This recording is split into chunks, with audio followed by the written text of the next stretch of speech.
नगरोत्थान योजनेतून कोल्हापूर शहरात 100 कोटी रुपये खर्चाच्या रस्त्यांच्या कामाची सुरुवात झाली. मात्र या रस्त्यांच्या कामात मोठा भ्रष्टाचार झाल्याचा आरोप आम आदमी पार्टीच्या वतीनं करण्यात आलाय.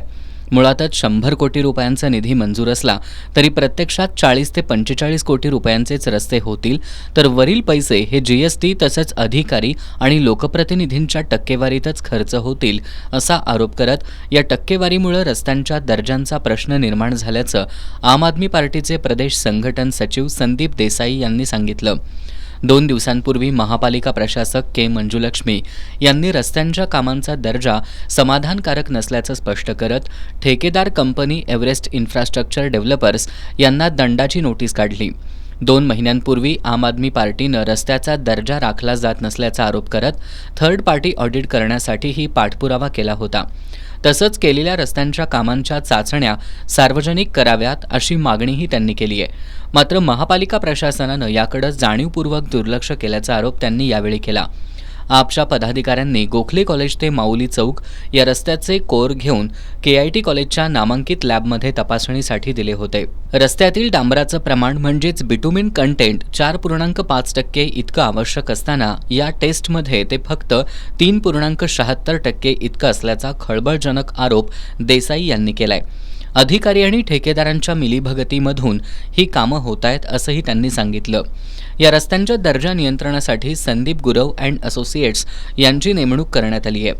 रस्त्यांची मापं घेणं, डिझाईनप्रमाणे काम करून घेणं, दर्जा राखण्यासाठी आवश्यक चाचण्या करण्यासाठी समन्वय साधणं या जबाबदाऱ्या त्यांच्याकडे आहेत.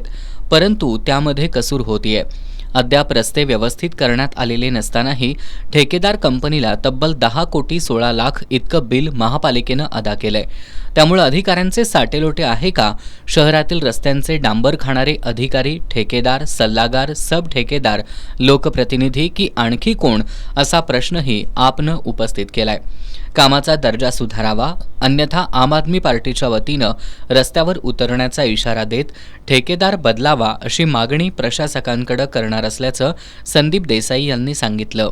अशाच पद्धतीने होत असेल तर 1.5-2 वर्षामध्ये पुन्हा या रस्त्याचे दर्जा खराब होणार, क्वालिटी खराब होणार, पुन्हा तुम्ही 100 कोटी मंजूर करून आणणार, पुन्हा तेच सायकलचं किती दिवस जनतेची लूट करणार आहे, किती दिवस त्याच्या टॅक्सच्या पैशाची या अशा पद्धतीनं तुम्ही लूट करत राहणार आहे. हे कुठेतरी थांबायला पाहिजे.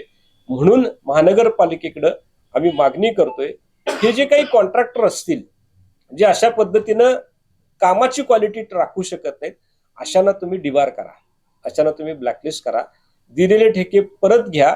कारण मगाशी आकडा सांगितल्याप्रमाणे 100 कोटीतले 40 कोटी फक्त रस्त्याच्या कामासाठी खर्च होणार असतील, तर त्यातल्या ऑलरेडी आजच्या तारखेला 10 कोटी त्यांनी खर्च केले, म्हणजे 10 कोटीचं बिल टाकलं, ते मंजूर झालं.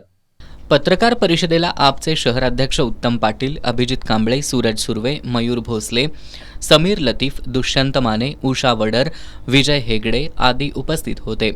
दरम्यान आम आदमी पार्टीच्या वतीनं पत्रकार परिषदेत करण्यात आलेल्या या आरोपांबाबत बोलताना शहर अभियंता नेत्रदीप सरनोबत यांनी 100 कोटी निधी अंतर्गत करण्यात येत असलेल्या रस्त्यांची सर्व कामं नियमाप्रमाणे सुरू असल्याचा दावा केलाय. रस्त्यांचा दर्जा चांगला राखला जावा यासाठी प्रशासनाचे प्रयत्न सुरू असल्याचंही सरनोबत यांनी सांगितलंय.